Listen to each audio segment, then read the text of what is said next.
തീർച്ചയായിട്ടും അതൊരു legal opinion എടുത്തിരിക്കുകയാണ്. അപ്പോൾ അതിനെ മലയാളികളുടെ പ്രിയ നടനായ ലാലേട്ടന്റെ മകൻ പ്രണവ് മോഹൻലാലിനെ കാണുവാനില്ല.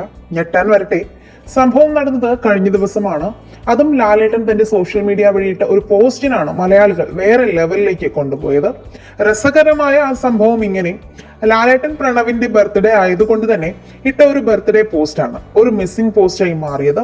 മലയാളികൾ വിചാരിച്ചാൽ എന്തും വൈറലാക്കാൻ പറ്റുമെന്നതിനൊരു ഉദാഹരണമാണ് ഈ സംഭവം.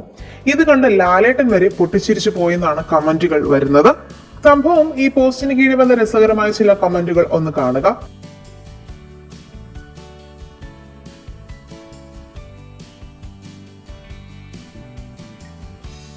എന്തായാലും മലയാളി പൊളിയാണ് എന്നതിൽ ആർക്കും ഒരു തർക്കവുമില്ല. രസകരമായ ഈ വീഡിയോ നിങ്ങൾക്ക് ഇഷ്ടപ്പെട്ടാൽ ഷെയർ ചെയ്യാനും ലൈക്ക് ചെയ്യാനും ചാനൽ സബ്സ്ക്രൈബ് ചെയ്യാനും മറക്കല്ലേ ഫ്രണ്ട്സ്.